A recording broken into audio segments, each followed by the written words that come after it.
Hello, it's Peter Bell here. Still going. Spent about an hour just talking to Thomas Ullrich from Aston Bay. Wow. Had no idea about so many aspects of the company. Really glad to get the full story.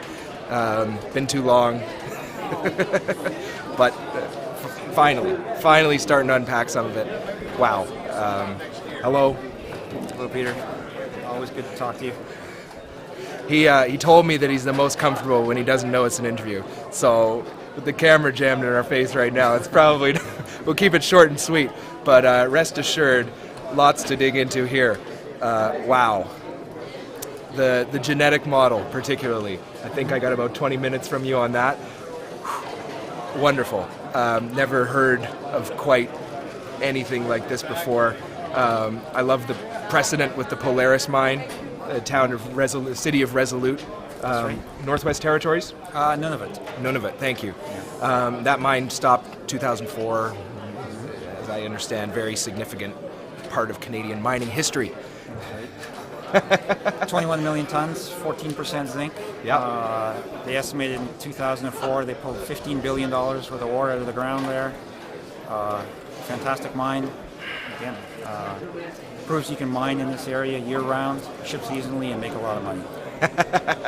It's the name of the game, building a big mine and something that'll go. There was something else that came up in the discussions, and I don't know if I can quite put my finger on it here. Sometimes I don't like being interviewed. Well, I can tell you about the resource coming out. Yeah, please do. We do have a resource coming out on our Seal Zinc property, and can't tell you the numbers quite yet. We're just finalizing those. We'll have them in about a week. But anyways, we're getting near to Polaris grade. Obviously not quite there with the size, but again, an indication that we have a very robust zinc ore forming system. And again, it's just, I think it's a great complement to what we already know to be a very robust copper forming system at Storm. Yeah, it occurs to me that what I wanted to say was there's something about deposits, gold in particular, that the Wits. I never really heard a good genetic model for the Wits water strand. Okay.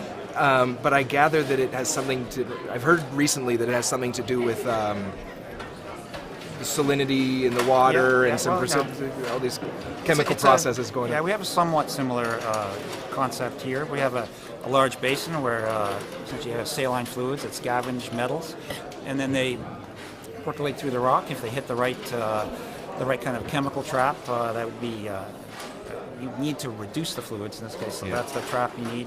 And the reductant that we have here, you need an organic. We have hydrocarbons that reduces the fluids, causes the metals to precipitate out, and so you get both copper, silver as well, and zinc. And we know we have very robust copper and zinc systems in two small areas on our claims, but keep in mind our claims we have over 1 million acres, greater than 400 square kilometers. How do you eat an elephant? Exactly, and with this very flat-lying sedimentation that we have in this area, our deposit model is that one of those sedimentary layers could be mineralized, but unfortunately flat-lying like a layer cake, if it's not in that top layer of the cake, it's very difficult to tell what's underneath. And so what we've done, we've flown the gravity. That's going to give us a good feel for what's at depth. Gravity is a great method here. It will help us find both copper and zinc. The minerals we were looking for, sphalerite and chalcocite, both these minerals have a significant density contrast with the host rock. So we hope to get a bit of a feel for that. And the gravity will also give us a really good idea of what the basin architecture looks like. So we can see where those faults are. We've flown over 15,000, I think it's not quite 15,000 kilometers of airborne gravity this past summer. It cost $2 million. But that's what you have to do. It might not be super sexy, but that's really going to give us that knowledge. So we bring Dave Broughton and bring this data to Dave Broughton. He's going to be able to put that together with the geology, with the geophysics. That's how you find these things. You can't just drill red blobs on a map, geophysical map.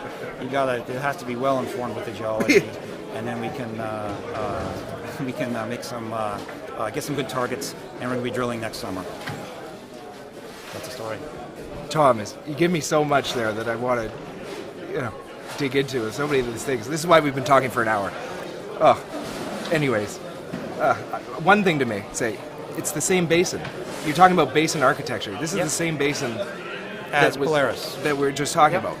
Okay. Yep. So we know we have a very robust, actually a system that can produce world-class mines in Polaris. And you have 1 million acres and we have land. A little over 1 million acres land just 200 kilometers to the south on the same mineralized trend in the same basin with known drill-proven high-grade mineralization, copper and zinc at the surface. If only you had a longer working period, or so to say. Well, that would make our exploration a little bit easier. But you can still work year-round, as you said. You can mine year-round. For exploration, the good months, you get about 3 good months for helicopter-supported exploration. Yep. That's the problem. The helicopter has to be able to fly, and if it's right now it's dark, you cannot fly a helicopter up there. And on the shoulder seasons of our normal exploration, good exploration season, you get a bit too much fog and the weather starts to become a problem. But we know we can mine year-round up there.